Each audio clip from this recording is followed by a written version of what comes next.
एक छोटे शहर से अपनी फैमिली से अलग एक नई लाइफ स्टार्ट करना। आज मैं जो भी हूँ अपने एटीट्यूड, गट्स और विल पावर की वजह से हूँ। लेकिन लाइफ की तरफ मेरा हर अप्रोच हमेशा अनकन्वेंशनल रहा है। And trust me, you can't be unconventional just for the sake of it. You got to know how to stand apart in style. क्या मैं हमेशा से एक एक्टर बनना चाहती थी? maybe not. ऐसा नहीं सोचा था मैंने कि मुझे एक एक्टर बनना है।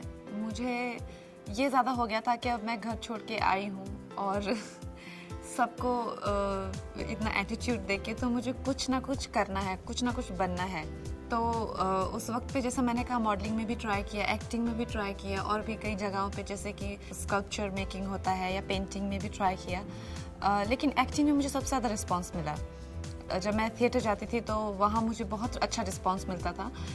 और जब मॉडलिंग वगैरह में काम नहीं मिलता था, एक तरह से जैसे मैंने कहा असफलता बहुत मिलती थी, तो ऐसा ड्रीम नहीं था। जबकि मुझे लगता था कुछ भी रोल कहीं मिल जाए तो अच्छा हो जाएगा, क्योंकि मेरे जो एक्टिंग कोच थे अरविंद गौर जी, जो अस्मिता ग्रुप चलाते हैं दिल्ली में, तो वो मुझे कहते कि तुम बहुत अच्छा करोगे अगर तुम एक्टिंग में जाओगे। तो उस वक्त मुझे लगता था मुझे ऑडिशंस देने चाहिए। इनफैक्ट उन्होंने कहा था कि ऑडिशंस दिया करो। I still remember the first call that I received from Anurag Basu.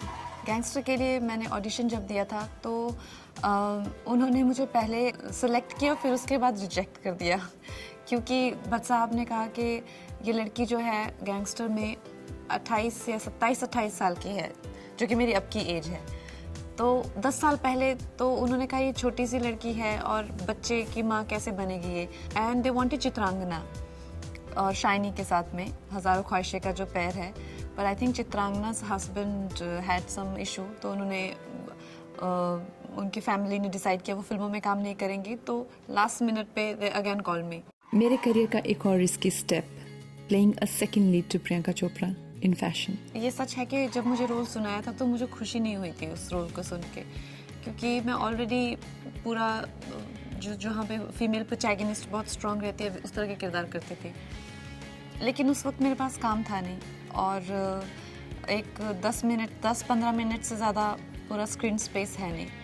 तो मेरे लिए डू और डाई जैसा ये था कि लास्ट चांस है, अगर यहाँ पे काम मिलता है और अगर अच्छे से नहीं मैं करती तो वो बिल्कुल नीचे जाता था। मुझे कैरेक्टर आर्टिस्ट टाइप रोल मिला है, तो उससे भी अगर ये नहीं उभर के आता है तो उससे भी नीचे जाने वाली सिचुएशन थी।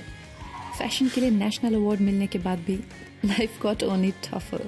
फैशन के लिए नेशनल अवार्ड तो मिला, लेकिन ये एक इंडस्ट्री ने बहुत अच्छा चीज़ ढूंढी कि ये तो बस यही न्यूरोटिक रोल्स ही करेगी, और एकदम से जो सुसाइडल हो गया है या ड्रग एडिक्ट या ड्रंक, उसी तरह से रोल में ये ठीक है, बाकी तो she won't be able to do.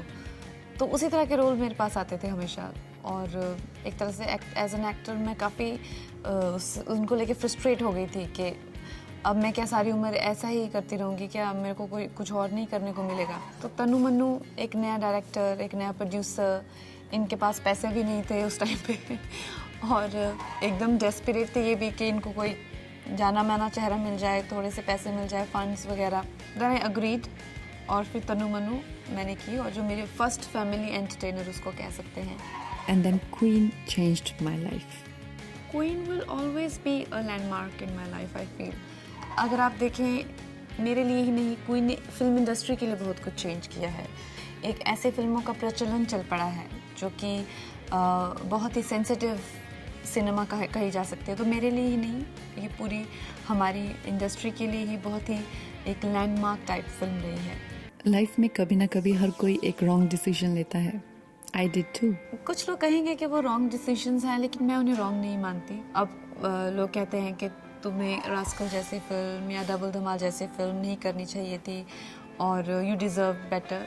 हाँ, लेकिन जब मेरे पास ऑप्शन नहीं थी तो मैंने किसी भी काम को छोटा नहीं समझा, और उसके लिए मुझे जितने भी पेमेंट्स मिले, अच्छे पेमेंट्स मिली, उसको लेके मैंने शॉर्ट फिल्म डायरेक्ट की कैलिफोर्निया में।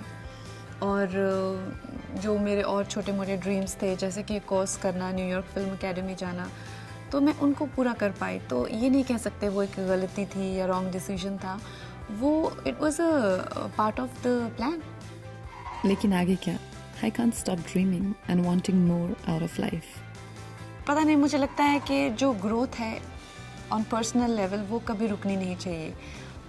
ऐसा नहीं था कि मेरा सपना एक्ट्रेस बनना था, ऐसा भी नहीं है मेरा सपना डायरेक्टर बनना है। बस as a person I just want to keep growing.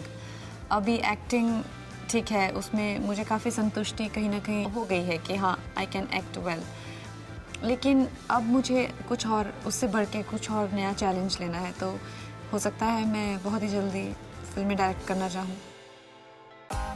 तो गाइस, चाहे वो मेरा फैशन स्टाइल हो या पर्सनल लाइफ जीने का अंदाज या प्रोफेशनल लाइफ में मेरे डिसीजंस, मेरा स्टाइल रहा है हमेशा हटके।